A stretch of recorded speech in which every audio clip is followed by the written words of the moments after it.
Hey, what's going on, everybody? Welcome to the For Monday podcast. Yes, happy Monday. So Happy glad Monday. you all are here, starting your week off right. Yeah, we're so glad you're here. In fact, if you're watching live with us right now, go ahead and say hello in the comments. We would love to shout you out and let you know. Grandma Jean, we see you here once again to enjoy the podcast with your two favorite people. Aw, that is so nice of you.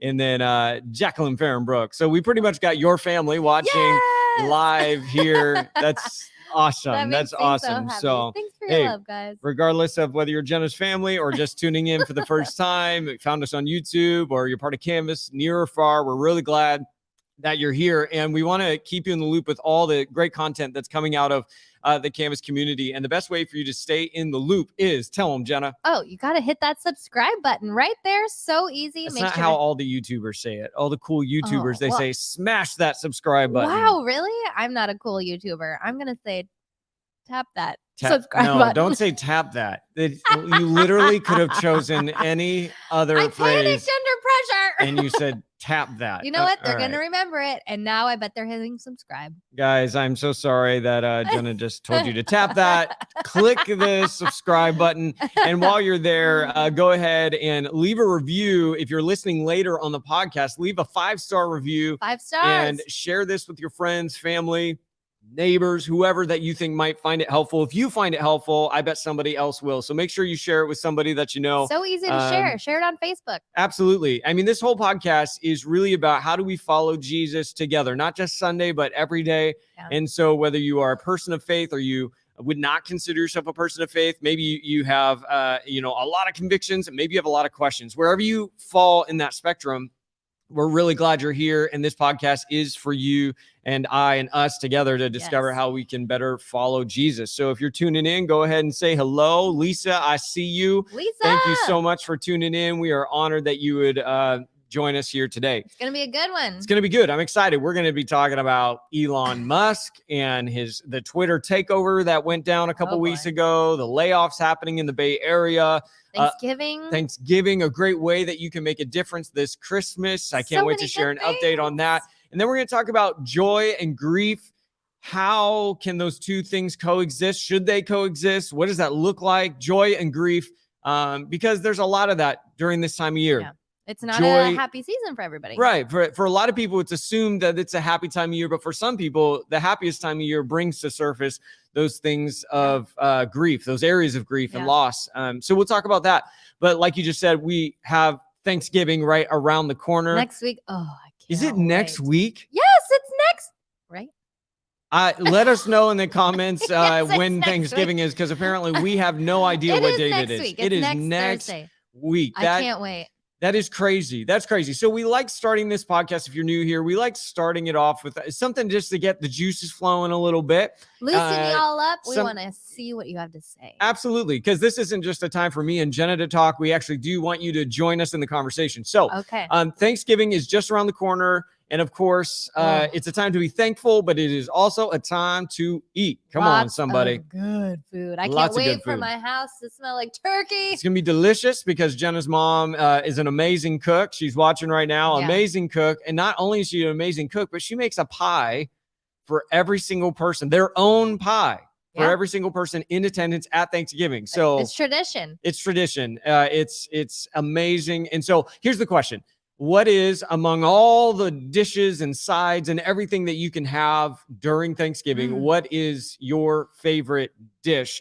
Let's say side dish, because like turkey or ham. Well, Thanksgiving really is about the side dishes. Yeah, you know what I mean? Think like so. The turkey's great, but all those side dishes. It's where it's at. Which one reigns supreme in the ultimate side dish showdown? Totally. I mean, I do actually think there would be another interesting conversation, and you can just let us know in the chat.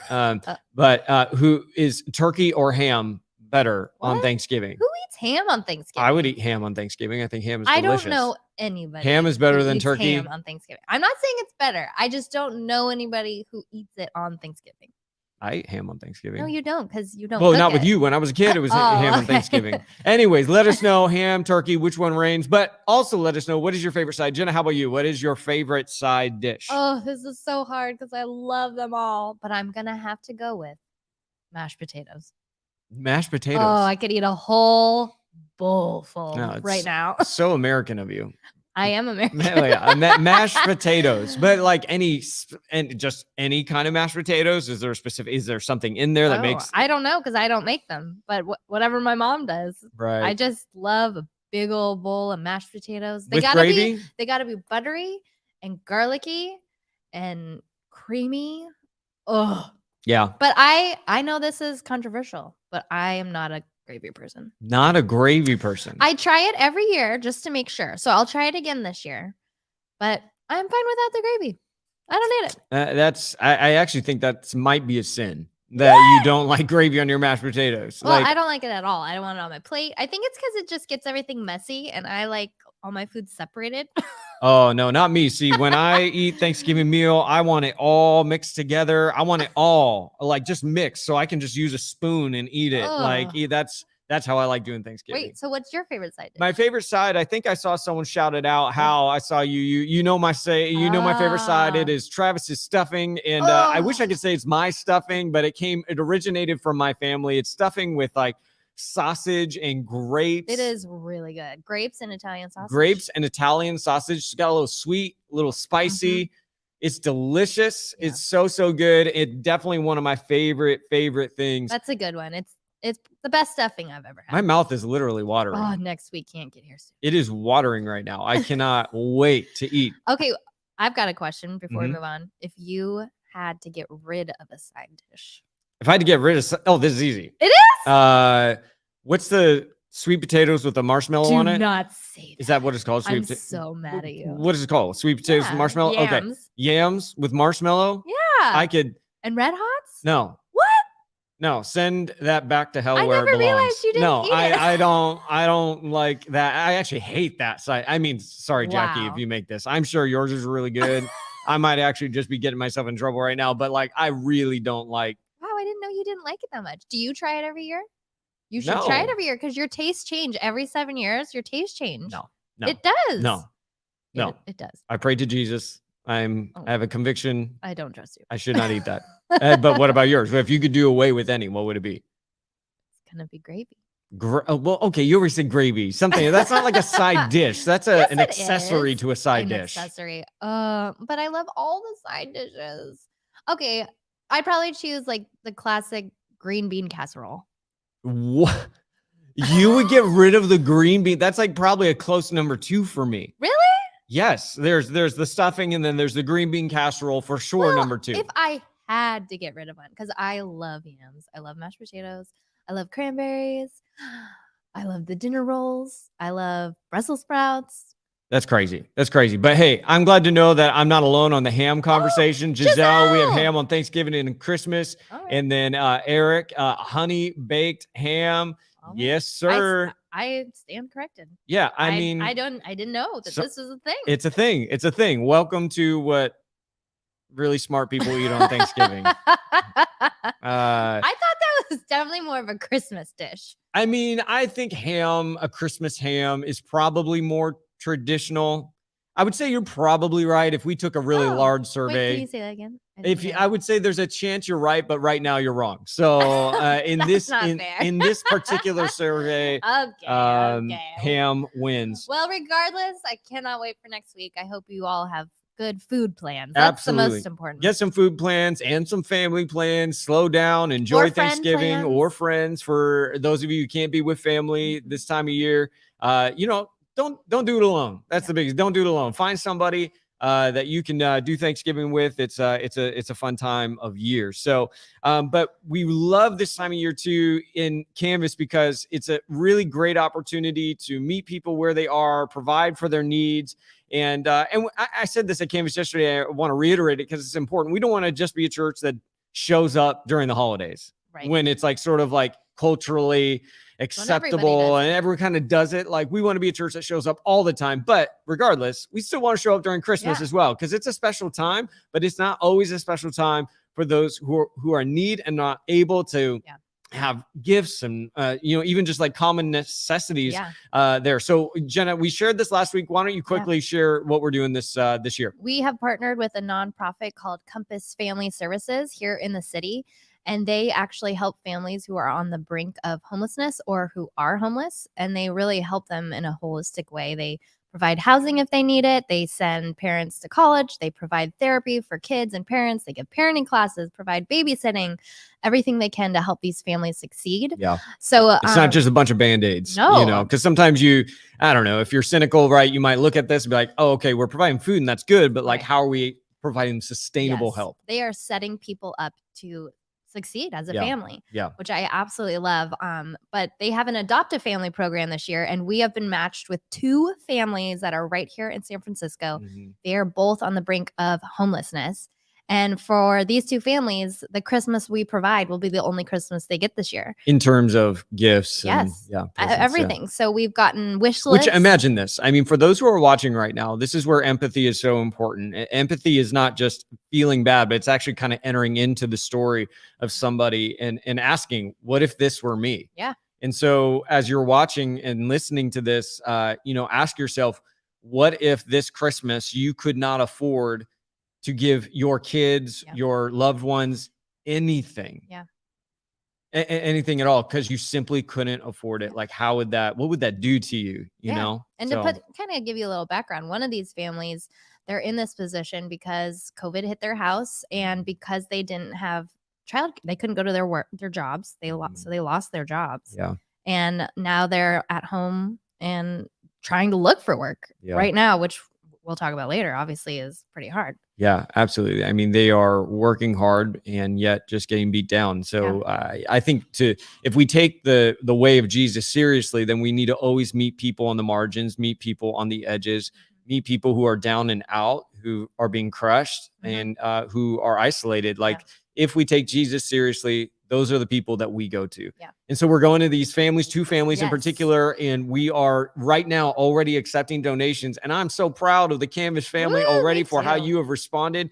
Jena, why don't you tell them how many gifts have already been sponsored and how many are left? Yeah, so we're not just picking out random things. These families have actually given us their wish lists of things that they desperately need and things that they would just love to have. And so far, 45 of these items have been claimed by people either in the Canvas family. 45? 45. Amazing. Which is so cool. After a 1 week of promotion, we still have 48 items left to go. So we're halfway there. Halfway there. Oh. Yeah, we're halfway there. Which is so amazing. I know we're going to reach it.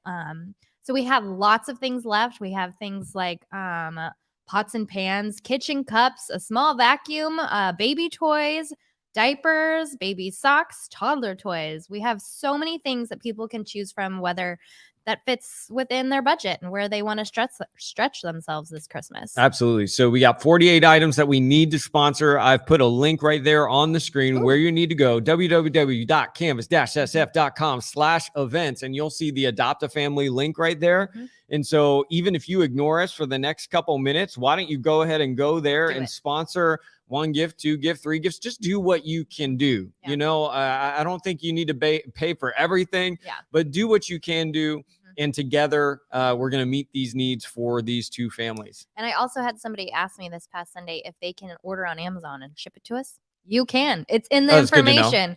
So as long as it gets here by a certain day, which is in the registration form, you can just go on Amazon and send it straight to us and we'll take care of it. Yeah, it's really good to know. Really good to know. And I feel like I want to encourage somebody here that's like, I don't know if I can do this. Like, I'll wait and see if I have enough to be generous.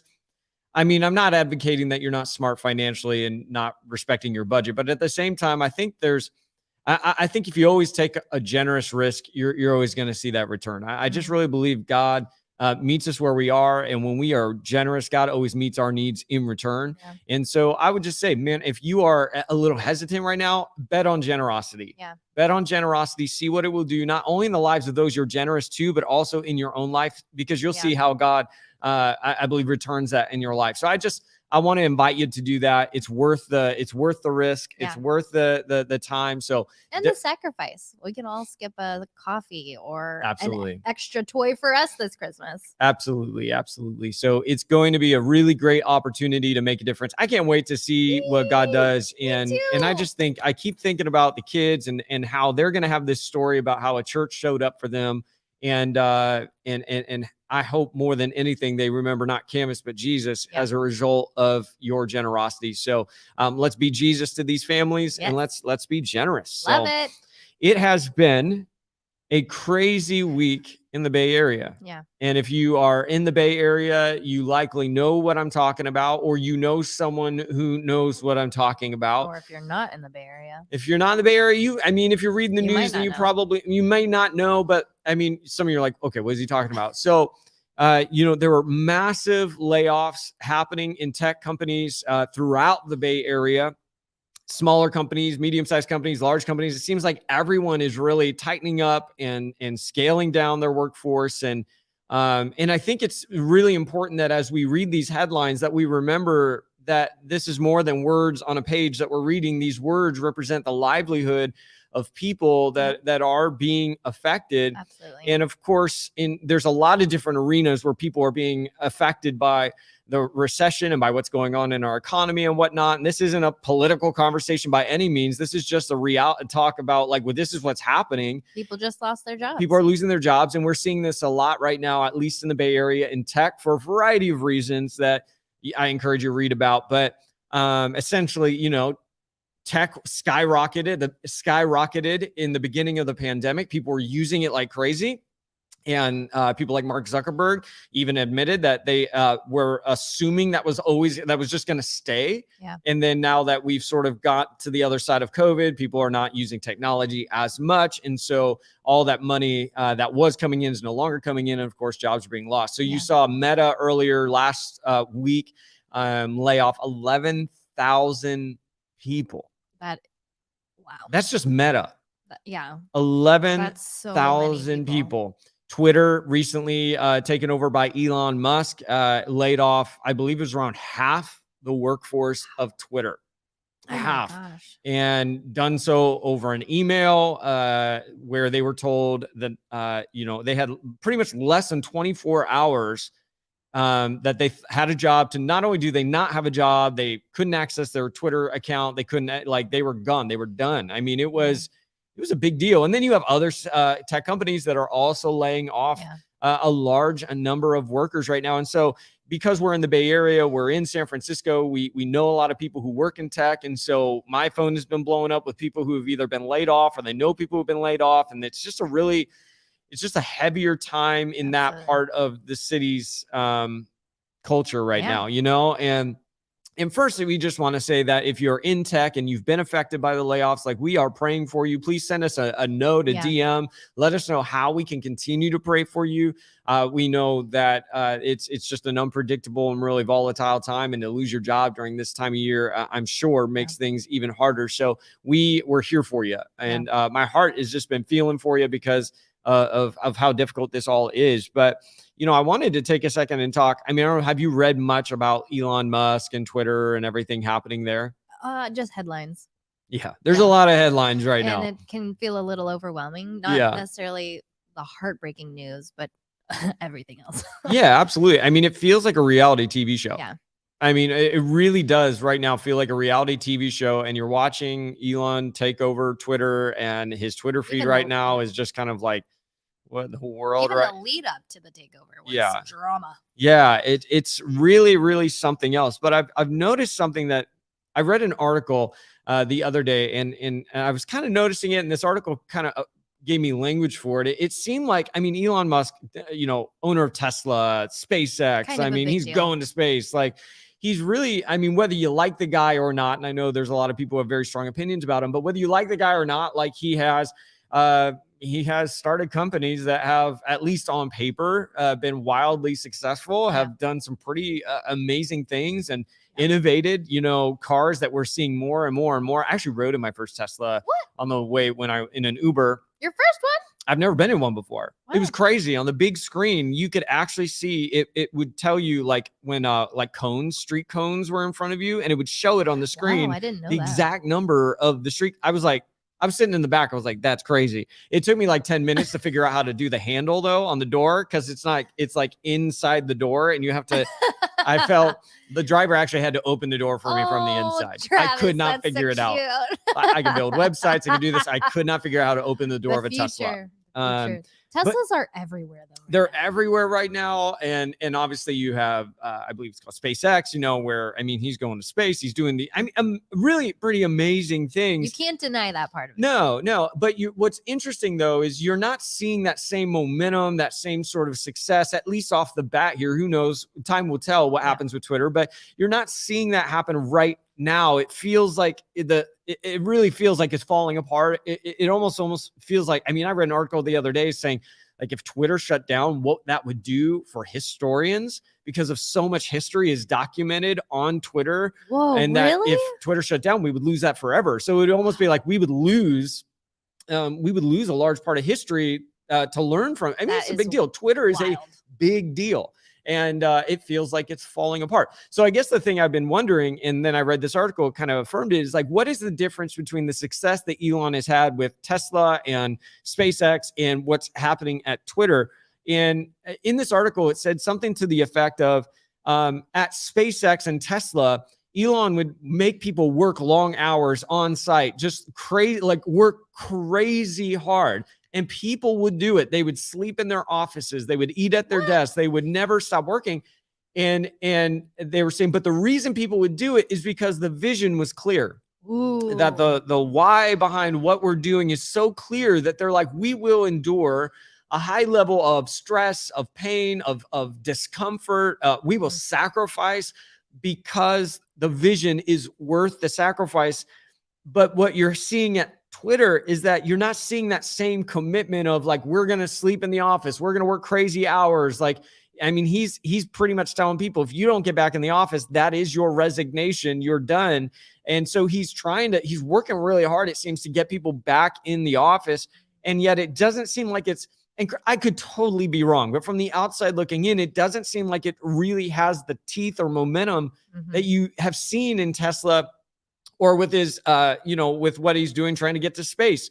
Because there's no good why. There's no good why, because, and that's the reason the article gave, is they're going, the difference between Tesla and Twitter is that no one knows what is happening at Twitter. No one knows what their why is. No one knows what the vision is.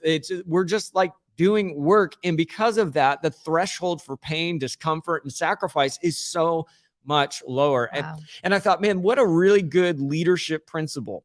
Especially if you're leading teams. And I actually think this could apply to you personally. Oh, absolutely. Right? Like your families. That the greater the vision you have, the clearer the vision you have, the more valuable the vision you have, the more pain you will endure, the more struggle you will endure. The sacrifice you will make. Right. Because you know your why. You know what's worse. What's one of the worst ways to live your life? Without a why.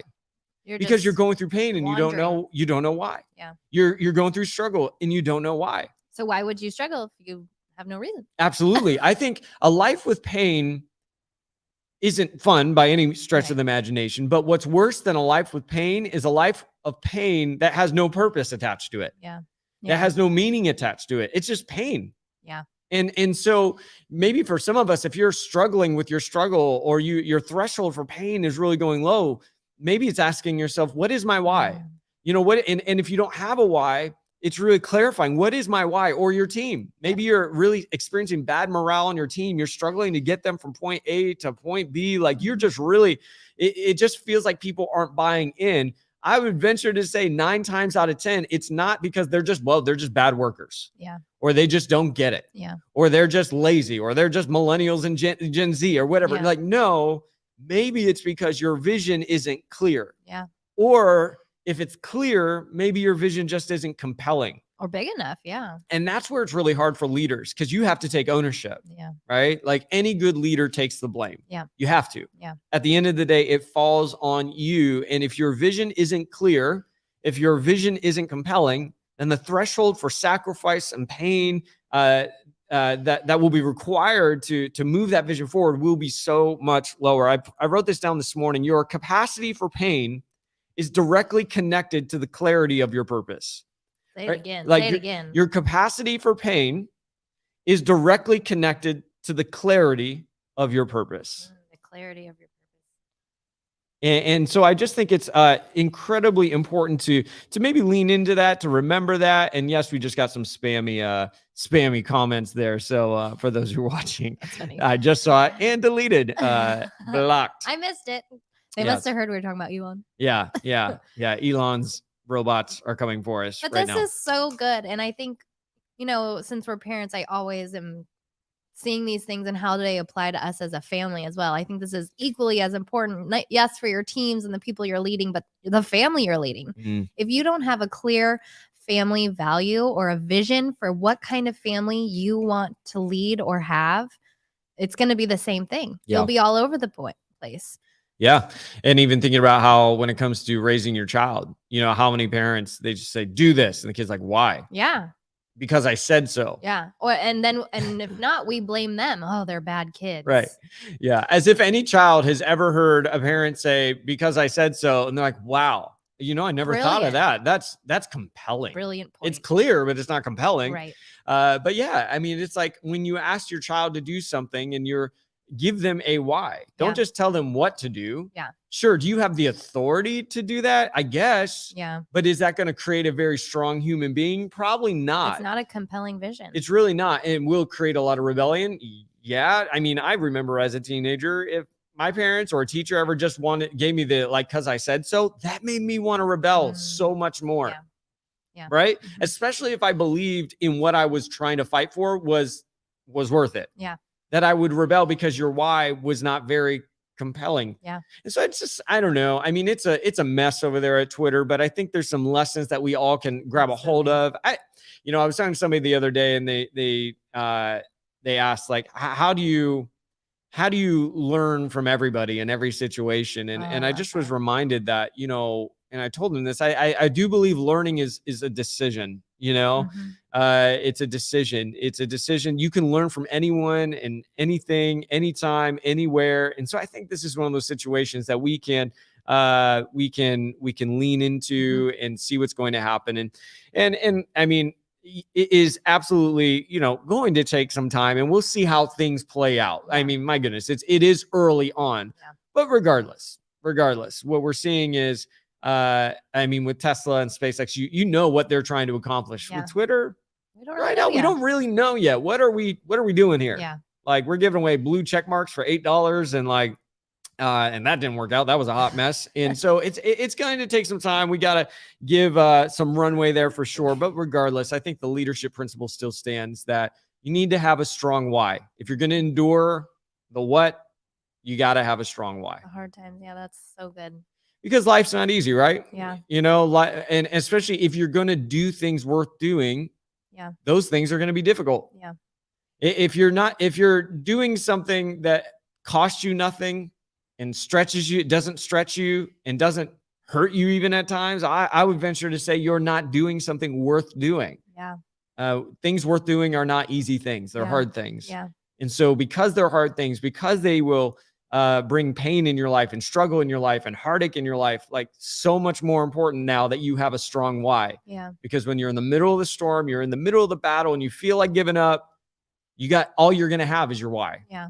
That's all you're going to get. And is it going to be strong enough to carry you through? Is it? And having clarity on that. So for yourself, for teams, for you as parents, I think this personally, I just think this absolutely. Well, we had a guest speaker yesterday at Canvas, Gabby, the one and only Gabby. So she's so great. She's great. She's awesome. She is the executive director of Because Justice Matters, another incredible nonprofit here in the city that I'm so thankful we get to support and partner with, that we have for years now. Yeah, absolutely. We're so glad that we can link arms with them. They're working with women of drug and domestic abuse in the city of San Francisco, also working with young children as well, getting them out of at-risk, situations and resourcing them and mentoring them. And it's just a really great organization. So I encourage you, if you're wanting to support an organization this year, why not? Because Justice Matters, do that along with our adoptive family. because they're both really great causes there. But Gabby spoke, second time she's been at Camas. And yesterday I had her continue our teaching series called Slowvember.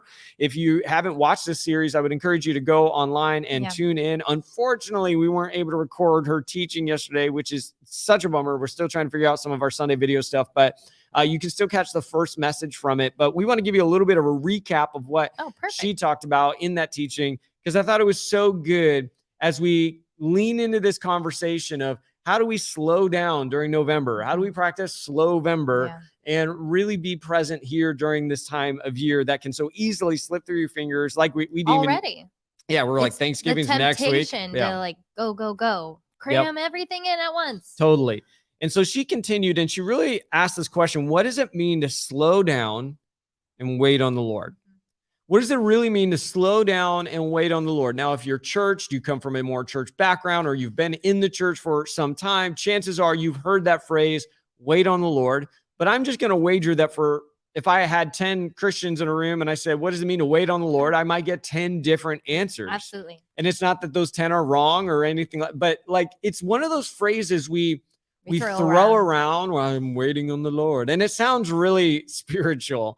Sometimes it can be a cop out. Yeah. Sometimes you're just procrastinating or are scared, but you don't want to say that because it just sounds better to be like, no, I'm just waiting on the Lord. And it's like, no, you're just scared. We sing worship songs about it. Yeah. So it's all over the place. And if we're not careful, then waiting on the Lord can become an idea that gets lost. It becomes a junk drawer that we just throw a bunch of concepts in. So what does it mean to slow down and wait on the Lord? And she actually gave a little definition that I would love to share real quick before we move on. But she said, waiting on the Lord is active attentiveness to what God is doing around us. Yeah. Can you say that again? Active attentiveness to what God is doing around us. Active. That's an action word. Yeah. We are not just sitting there. We are looking for how God is moving around us. Yeah. I think that's really important. She mentioned that because I think sometimes we think waiting on the Lord is purely a passive thing, right? Yeah. I'm just going to sit here and twiddle my thumbs. I'm just going to wait and God's going to do it all for me. And when God finally gets his act together, then I'll go. I'm just waiting on the Lord. It kind of removes yourself from the equation. And I love that definition. It's an active attentiveness to what God is doing in your life. Your eyes are open. You're looking around. You are doing what you can to see how God is moving. Absolutely. Because there's a time where God will do the super, but you still got to do the natural. He always invites us in. He doesn't let us sit on the sidelines. He's always inviting us in. How can we partner with him? And this is another way, even when we're waiting on him. Yeah. And I think we're probably all guilty at some point in time saying we're waiting on the Lord. And really what we're doing is we're just doing nothing, and we're waiting for God to do everything for us. I think about Exodus chapter 14. I can't tell you, Jenna, how many sermons I've heard on this text that is so, they don't read it in context. And so it's Exodus 14, I think verse 15, where Moses and Israel are at the Red Sea. Egypt is breathing down their neck. And Moses turns to Israel and says, stand still, wait here. The Lord will fight our battle. And then, and I've heard so many sermons be like, so stand still, do nothing, wait on the Lord, God will fight your battle. And, but they missed the next verse where God interrupts Moses and says, get moving. What are you doing? That's a little bit of paraphrase there, but God tells Moses, bro, start walking. Yeah. You got to move. Even though you can't see it. You can't see it. I'll split the sea, but you got to walk, dude. You got to walk through it. So again, that idea, God does the super, but you still have to do the natural. And when you're doing the natural and God's doing the super, then that is where you experience the supernatural in your life. It is not a passive thing. It's active. It's active.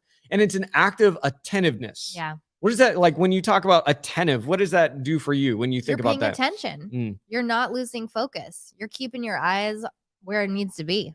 You're paying attention. Yeah. Because it can be easy to let it slip and just, get comfortable, close your eyes, take a snooze.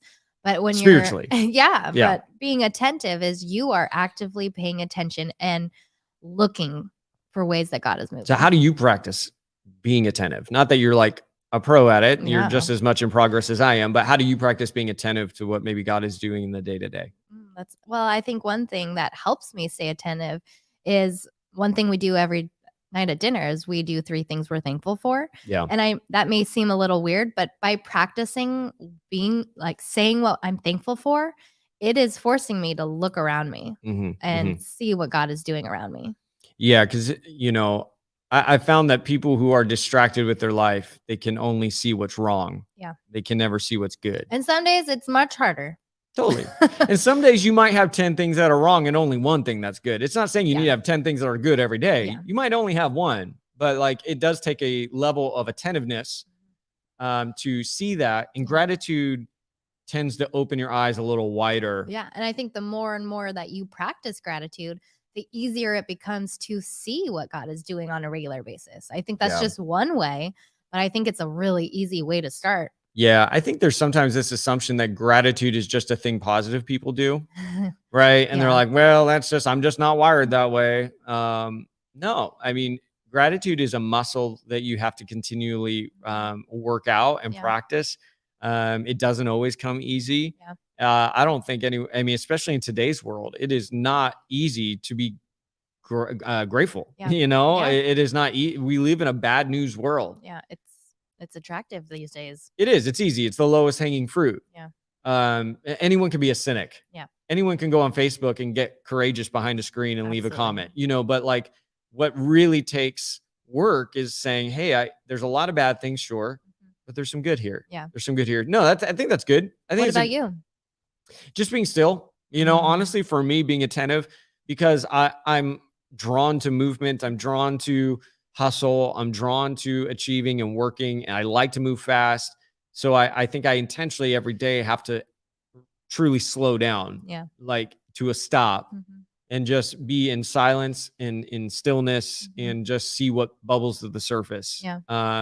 Allowing myself almost to be bored so that my almost my brain and soul, I think they work together, like kind of bring what needs to be I need to be aware of to the surface. Yeah. I think that's why number one, one reason most of us don't like being bored, because when you're bored, the longer you're bored, the more you have to face yourself. Yeah. And you have to face what's going on. Maybe that's a reason why, like, even in line at a grocery store, we can't just stand there. We have to pull out our phone. Yeah. Or read a magazine, or we have to be doing something. Yeah. I think boredom is a really sacred space where clarity can be experienced, because you allow those things that you probably shoved down a little bit. A long time ago, I talked about like beach balls that you're shoving down underwater. Like, when you stop shoving those beach balls underwater, they all of a sudden rush to the top. I think boredom is that space where we allow grief and struggle and insecurities and wounds and whatever it is that's like there to come to the top. So I think attentiveness, to me, is best experienced in stillness and in silence. That's good. As you were talking, I thought of another way that I feel like we try to be attentive. And I don't know if you noticed this, but one of the things we do with Finley every morning on her way to school was we pray for the day, but we always pray the same prayer. We ask God, show us how we can be a blessing today. Yeah. And I feel like that is setting the tone for us to have our eyes open and be attentive to what he's doing. We're inviting him in. We're asking him, show us how we can be a blessing today. Yeah. Yeah. It's amazing how much you see when you stop just looking at yourself. Right. So this idea of God, help us be a blessing today. It postures our heart, but towards the other, towards somebody else. And it's because I think to be fully human is not an isolated act, right? Like, I don't think I can be fully human alone. I can only become fully human in the context of community. Yeah. And so when I show up for others, I'm actually opening myself up to what God has been wanting to show me. Yeah. I mean, that's why I think, like, when you go serve the homeless, or you go adopt a family, or a trip into a different country, a third world country or something, you always come back with like a little more clarity. Oh, absolutely. Because it's like your soul gets a breath of fresh air. It's like, yes, this is what we're created for. Readjusting your perspective. Absolutely. So serving, I think posturing your heart selflessly towards towards others. And when you invite God in, he's going to put things in front of you. Oh, absolutely. Absolutely. Yeah. You ask God to, like, hey, show me what you're wanting me to see. just watch out. You're going to see some stuff. You're Get going to see ready. some stuff. But so she talked about what does it mean to wait on the Lord, and she gave us 2 main ideas and then 4 invitations. So if you're taking notes today, watching, go ahead and write this down. The first is this: to wait on the Lord, you need to trust and embrace the process. At first, she only said trust the process. But after she said trust the process, she then said trust and embrace the process. And I like that second one more because I think it's not just about trusting, it's actually embracing the process, embracing the journey that you're on as you wait on the Lord. So trust and embrace the process. Then her second point was when you wait on the Lord, growth in the fruit of the Spirit is inevitable. And I thought that was really good. Like when you wait on the Lord, you will grow in the fruit of the Spirit: love, peace, patience, kindness, goodness, gentleness, faithfulness, self-control. Like you're going to grow in those fruit of the Spirit as you wait on the Lord. So she says, trust and embrace the process. And when you wait on the Lord, growth in the fruit of the Spirit is inevitable. And then she gave us 4 invitations. And the 4 invitations are: we need to practice Sabbath. We need to practice gratitude, which we just kind of talked about. We need to engage in worship, whether that be worship in your home, but also worship in the context of the church community. And then lastly, we need to commit to community. Like we need one another. It was a really, really great talk on how we can wait on the Lord and trust that process. But there was something that she talked about that I wanted to spend maybe the rest of our time talking about because I think it's so important. And it's the relationship between joy and grief. Yeah. And the reason I want to talk about that is because this is the time of year you see commercials where everyone's happy and singing and with their families, and it just looks so perfect. Magical. It looks magical. It is a time of year that like it should be a more happy, joyful time of year. But for many people, it's not. Or for some people, it's a mix. There's a lot of joy, then there's a lot of grief. Yeah. The question is, how can those 2 things coexist? Because Gabby really made a case yesterday that you actually need both. You need joy and you need grief. Yeah. That grief teaches us about joy and joy teaches us something about grief. Yeah. Oh, like they need to coexist. This sounds like a Disney Pixar movie. It does. It does. Inside Out. If you have not seen Inside Out, you need to, I don't know, mark your calendar this week, watch Inside Out. It is a brilliant movie about human emotion and why all the emotions belong. But what stood out to you about that message, Jena? Well, I think this idea of joy and grief together. I think I am still wrestling with this. Like, how do you have joy in the midst of grief? How can you encourage someone who's walking through something so heavy and is grieving? How do you encourage them to find joy? I'm still trying to figure that out because it seems like such a paradox. Yeah.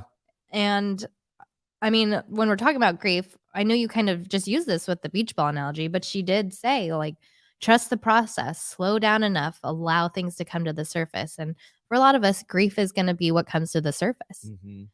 Yeah, I thought it was interesting. Not only the grief of maybe what you lost over, during COVID and the pandemic, but also I thought it was really interesting the grief of what you've lost now that things have opened up. Yeah. That was such a good point. I'm like, you're right. Yeah, I think there's some of us were like, man, during COVID, you got to slow down. You had more time with your family or more time with your partner or your spouse. You were maybe just more at peace because you weren't rushed, drowning under work, overscheduled. And now it's like we're on the other side of COVID. And in so many ways, it actually seems like people are going even faster, trying to make up for the last couple of years, traveling more than ever, planning more than ever. Now with layoffs, they're trying to prove themselves more than ever to keep their jobs. So, it's a really interesting thing that there's grief in a lot of different shades and varieties that you're seeing in the lives of people, and slowing down has a way of bringing that to the surface. And I think there's, sometimes one of 2 responses that we think that we need to be all joy, or we're like, well, we're just going to embrace grief completely. And which I think I tend to do because I'm a pretty happy person. You tend to do what? Like embrace, like feel like I have to either be happy or sad. Right. You kind of say it's black or white. Yeah. There's no gray here. It's all joy, no grief, or all grief, no joy. And I found that if you are all joy, no grief, you're probably being dishonest. Yeah. Because to be human, if you're living life, is to also carry some grief. We all are going to. Struggle is baked into humanity. It's baked into what it means to be a human and live this life here today. Yeah, there's no way around it. Yeah, I forget what was some playwright wrote, if you've never struggled, then you just like haven't really lived.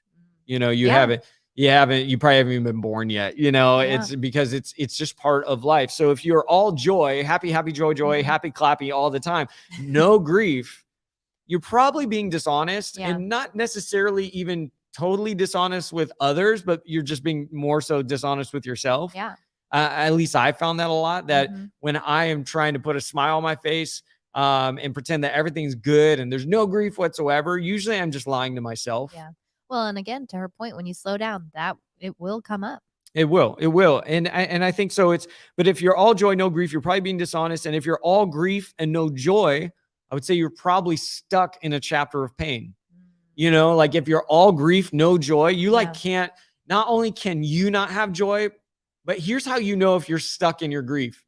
Not only if you can't have joy, but if the joy of others infuriates you. If you cannot even handle the joy, success, victory of somebody else, you're stuck. You're stuck in a chapter of grief. And you're projecting that onto others. Yeah. And so I think it's both. It's joy and grief. And some seasons will be a little more grief than joy. Some will be more joy than grief. But if we're honest, we're probably carrying both within our hearts each and every day. Yeah. And so waiting on the Lord and slowing down is making room for both joy and grief. And trusting the process of both of them. Trusting that both have a place. Yeah. That grief teaches you so much. I actually think grief teaches you far more than joy does. Unfortunately, I'm going to have to agree with you. Right? Like what lesson did you learn? I mean, most of our lessons are not learned through victories, but through failures, through battles that we are struggling in or even failed in or fell apart in. Like then you walk away stronger. You even see it in how our muscles are formed. How does a muscle get bigger? It gets torn apart and then it regroups and regrows bigger. Or literally any movie we've seen, there has to be a struggle for somebody to overcome. There's no character development without conflict. That would be the most boring movie if nothing happened that caused struggle. Well, absolutely. There's a superhero movie like Marvel. We love Marvel. We love Batman. I would venture to say the best superhero movies have less to do about the superhero and far more to do with the villain. That the greater the villain, the better the story. So you go to Batman Dark Knight, the Joker, Heath Ledger, incredible movie. Why? Because Heath Ledger was crazy. He was dark. He was a menace. You actually at moments thought he could get away with it. See, the better the villain, the greater the movie, because the victory on the other side is so much sweeter. And because the greater the villain, the greater the character development, the transformation. And so if you're facing a really great villain, a big villain, a mighty villain right now that you're not even sure, man, this villain might get away with it, then you might be in the middle of a pivotal point in your story where your character will be transformed because character is transformed through conflict. Yeah. Well, and I guess my question to you would be, not all of our grief presents itself as this villain. So what do you do with that? Because I feel like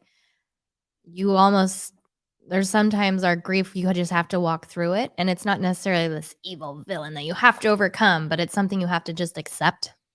Can you give me an example of that? Sure. Well, I feel like a lot of people in my life right now are walking through some challenges with family members who are very sick. And that is a heavy grief that I would never equate to like the villain in your life that you need to overcome. So walking through that kind of grief, like what would you say to that with joy? Because I think that's where I struggle the most. Yeah, I think there is something, and Gabby said this yesterday, and I think it's important, is learning how to name your grief. Naming it. You're playing offense instead of defense by naming it. I almost think you're like exerting authority over it. You're like, I know what you are. I'm going to say who you are.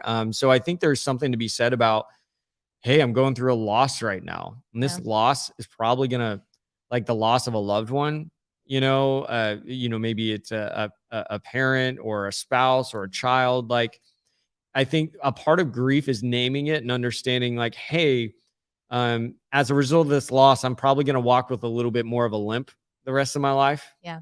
You lose someone like that in your life, you don't run the same. Yeah. You're not the same person that you were before. No. And if you act like you are, you're in denial. Yeah. Like if something ever happened to you or Finley, there's no way I run this life the same. Yeah. So I think there's something to be said about naming it and being honest about it. This is a very tragic, traumatic, difficult thing that I probably will feel the sting of. Yeah.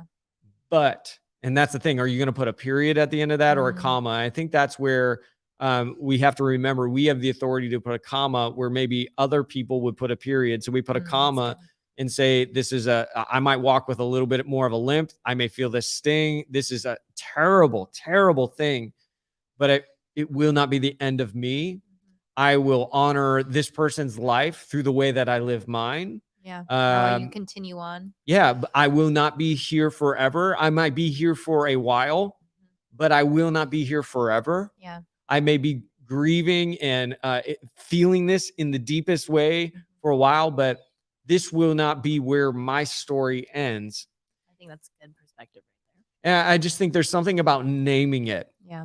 Hey, this is a season. This is not forever. Yeah.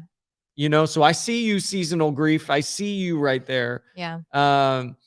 I've found myself even in smaller things, not like big things like we just talked about, but like just telling myself, I'm not going to remember you in 20 years. Like speaking to my grief. Yeah. Being like, you're really pissing me off right now. Like I'm grieving you right now. I'm frustrated by you, but here's the deal. I'm not even going to remember you in 10 years. Yeah. And just, it's about making a decision, like what's going to direct your life, because you're like the director and editor and producer in a lot of ways of your life. Yeah. And you have the final say, really. You get to decide how the script is written. Now, you may not always choose your circumstances. I don't want to pretend like we all know that. Yeah. You don't choose your circumstances. You don't always choose the content, but you choose the headline. Yeah. You always choose how you're going to frame it, how you're going to think about it. Because there's that phrase, and I've had a really weird relationship with this phrase in the church world when it comes to joy. Oh, I know what you're going to say. You know what I'm going to say? And if you've been in the church world for a while, you might know what I'm talking about. It's this phrase, choose joy. That can bring up a lot of emotions for a lot of different people. Totally. I know a lot of people who will champion choose joy, choose joy, choose joy. And then I will know a lot of people who will make them vomit in their mouth. Yeah. And it feels like a platitude. It feels like we're ignoring or diminishing the pain. And honestly, in some ways, the church has used that phrase to hide from dealing with hard stuff. Hey, just choose joy. And we pretended it's easier than it actually is. But just because some churches have used it that way, and just because it's not easy, I guess the thing I would want to consider is, does that mean it's not true? Does it mean that there's not at least some truth in this idea of choosing joy? Because I do hear some people and they go, ugh, choose joy. And for a while, honestly, especially during the pandemic, I was so over it. It's like the last thing you want to hear. There was a church that I saw, they did this promo during the pandemic calling, and the promo, the like series was choose joy. And I was like, for real? Like we're in a global pandemic, choose joy. I mean, I was super cynical about it. But I've thought about this idea of like, to those that are so repelled by that phrase, choose joy. I guess the question I've had to ask myself, and maybe would want to offer you, is, okay, if you're just so anti-choose joy, well, then what are we going to choose? What's the solution here? What's the next option? Yeah. Choose anger. Because that can't last forever. Choose bitterness. Yeah. Choose victimization. And choose failure. Like, you're going to choose something. You absolutely will choose something, whether you mean to or want to, or even set out to. You are choosing something. You're going to choose something. Like all of us, you don't get to choose your pain. You always get to choose your response. So should you choose joy as a way of avoiding your pain or ignoring your pain? No, that's not helpful. But on the other side of that, saying, you know what? this pain isn't going to be final. Yeah. This failure isn't going to be final. Yeah. This struggle is not going to be the end of me. Yeah. And you know what? I'm going to choose to see hope instead of hopelessness. I'm going to choose to see a future when I could easily just live in my past. Absolutely. So I think there's something about that idea of choosing joy that is still relevant. Yeah, because there has been times in my life where I absolutely needed to choose to have joy in the middle of something. Absolutely. It's and how you I don't fight think back. that was me ignoring the grief, but I think it was me refocusing and recentering and shifting my attention to something else. There absolutely are times we have to choose joy. I think when we throw that phrase out to other people that are walking through things, that's when we need to be careful, because there are sometimes, as a friend, you should not say that to somebody. Yeah, there's a place You and time need for that. to know who you're talking to and what circumstance they are walking through, because sometimes people don't need to hear that. They just need you to be there. Yeah, you give them something to be joyful about, but don't just tell them to choose joy.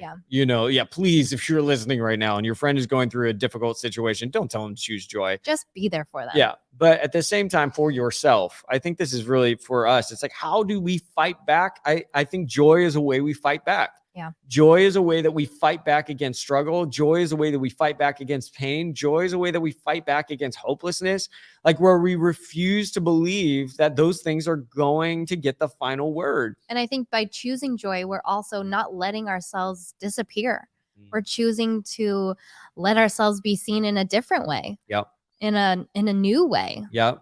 And we're choose. I mean, really, and it's hard. Like, by the way, like those who are listening right now, we're not sitting here saying like, hey, choosing joy is so easy. Why can't you get this yet? Like, no, it's like a sometimes a daily decision. Sometimes it is a minute by minute decision of, okay, I'm just going to try and find something good. And if you're still here, you go like, choose joy, and you're ready to just like sign off right now. Again, I would ask the question, then what will you choose? What do we do here? What will you choose? Yeah. Because I'll tell you what, I don't think choosing anger is going to help you. Yeah. I don't think choosing bitterness is going to get you anywhere. I don't think choosing cynicism is going to, I mean, has anyone just, just been so cynical it led to a better life? You know, you see I would love to meet that person. Yeah, you see someone who's like, has peace and joy and love. And you're like, what's your secret? And they're like, my secret? I'm just angry all the time. I just dwelled on my past. Oh man, you know what helped me? Cynicism. Like, no one says that. It's this idea. Joy is saying, I will rise above the thing or things that I'm facing right now. Like, and it's this idea that God's strength is greater than your struggle. Yeah. It really is a faith thing. Like, joy takes a whole lot of faith sometimes. And it's taken a whole lot of faith the last couple of years. But I think so often, like, we've been introducing our struggles, or we've been stuck in our struggles rather. And what I'm saying, I think we need to do is we need to take our struggles and we need to introduce them to our God. We need to introduce our pain to our God. We need to introduce our failure to God. We need to introduce it to God, because when we do that, we can rise above it. We can reclaim joy in our lives, because we are standing on this conviction that as great as our problems are, in somehow, some way, God is greater. Love is greater. And that's something to be joyful about. Yeah. And so I don't know what choosing joy looks like for you. And again, it's not easy, but I wonder what would happen in your life if the next 3 months you just said, every day, I'm going to try and choose joy today. Yeah. I'm going to try and choose to find something to be joyful about. I'm going to choose to look for something that brings me joy, or do something that brings me joy, or brings someone else joy. Yeah. I'm going to choose joy. Like, I will bet if you do that the next 3 months, every day, you will not be worse for it. Yeah. Yeah. You will not be more miserable because of it. Yeah. But I guarantee you, if you choose anger, bitterness, or cynicism every day, I bet you're not going to be any better in 3 months. And so I love what Paul says in 2 Corinthians 10:5. He says, we take every thought captive. Yeah. And that's really what Paul's talking about. We take it captive. It's actually this really aggressive thing. And he doesn't just say, hey, go with the flow, whatever your thoughts are doing. He's like, no, you got to take those thoughts captive. So you get a negative runaway thought. You're like, no, you better get back here, boy. Yeah. Like, it's active again. Yeah. It's like, oh, negativity, cynicism. I'm taking you active. I'm taking control. Yeah. And I'm fighting back. I'm making a choice here. Yep. I'm not going to allow it to just happen. It's an active process. And so making space for joy and grief. Grief says, hey, I'm here. I recognize your presence. I honor your presence. I think it's important to honor your grief and honor the grief of others. Yeah. But there's also this space of saying, now, how do we reclaim joy in this situation? Yeah. I mean, there was an example of this even yesterday. And I won't say the names of the people or anything like that, but we had a couple come to Canvas yesterday that are in the midst of the most excruciating trial I could ever imagine, the most excruciating circumstance I could ever imagine, that their son died 6 days ago. Yeah. 6 days ago.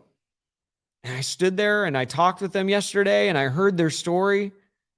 And you know, all they talked about was the amazing things their son did for other people who were dealing with what he was dealing with, and the impact that he made on their lives. They were talking about the legacy that he has left, and how that legacy will continue on even beyond his own lifetime. And I think about that, and you're like, what does choosing joy look like? It kind of looks like that. It's honoring your grief and creating space and making space for it. But it's also reclaiming that which is worthy of joy. Yeah. You know, it's going, gosh, like there's this immense loss, but God is going to do something good out of it. And it was such a powerful reminder. And can I tell you today, if there are parents yesterday who 6 days removed from their only child dying, and they can find joy even in that, I was reminded I could find joy in whatever circumstance I'm into. That is a challenge. It's a challenge. It's a challenge. But I was so inspired by their strength, and it takes strength. They were not ignoring it. They were not denying it. And to sit there and listen to a message like that, they could have chose cynicism. Oh, absolutely. Absolutely. And honestly, I might have. And rightfully so. I would have justified that. Yep. But the fact that they even came out saying this was what we needed to hear. Wow. Mm-hmm. Absolutely. Absolutely. You know, you become unstoppable when you understand that joy is not the absence of grief. I think a lot of times we think joy can only happen where there's no grief in the picture. Yeah. In fact, though, I think grief sometimes shows us what we need to be really joyful about. Well, and I know this sounds silly, me, the Disney person, but it really reminds me of Inside Out. At the end of the movie, Joy learns that she needs sadness. Yeah. That it makes her better. Yeah. Yeah. Sadness has a place. I mean, you don't know what victory is like unless you've ever failed. Yeah. You don't know beauty unless you've seen something pretty messy. Yeah. And so grief teaches us something about joy, and joy teaches us something about grief. They both belong. So if you're here and you're like, man, what do I do with this joy and grief? Make space for both. Yeah. Honor your grief, but don't give up on joy. Mm-hmm. Include it. Invite them both to the party. Yeah. And sometimes grief is going to be a little louder than joy, but sometimes joy will be a little louder than grief. But they both belong. Yeah. They're both important. That's good. Especially as you wait on the Lord, because waiting will invite both those emotions and experiences to the table. So, hey, we hope that you found this helpful. And if you are watching right now and you're going through a difficult time, you're going through grief, I want to just let you know we're here for you. We're with you. Shoot us a DM or an email at info@canvas-sf.com. Let us know how we could be standing with you and praying with you. We know that finding joy sometimes during this time of year is difficult, but we hope that maybe today brought you a little joy, and that maybe it helped you make a little room for joy in your life. So go do something joyful. Go bring some joy into your life. And then let me just give you for Monday here before we forget. The 4 invitations from Gabby and her teaching were: we need to practice Sabbath, we need to practice gratitude, we need to engage in worship, and we need to commit to community. We need to practice Sabbath, practice gratitude, engage in worship, and we need to commit to community. For Monday for you is decide which one of those you can focus on the next month. Sabbath, gratitude, worship, community. Which one do you need to really lean into as you wait on the Lord in an area of your life? Yeah. Do you need to practice Sabbath, where once a week you slow down and be still and just don't worry about the tasks or anything like that? Or do you need to practice gratitude every day? Open your eyes through gratitude. Is it through worship? You know, maybe putting on worship music, or going out and praying, and going out for a walk and praying in your neighborhood, creating space for worship. or is it committing to community? Maybe you've been navigating this whole thing alone and you need others around you. Which one do you need to lean into? Your For Monday is to choose one and do it the next month. And let us know how it goes. Yeah, we want to hear about it. Well, this was a great conversation and heavier conversation today, it felt like. Still good. But still good. Joy and grief are both allowed. We need to talk about it. Yep, there's space for both. So, hey, we love y'all. Make sure you subscribe. Make sure that you leave a review if you're listening to this later. We are so glad that you would be a part of today's conversation. We can't wait to see you next Monday at 12:15 right here on YouTube. But until then, love y'all. Have a great week, and we'll talk to you soon.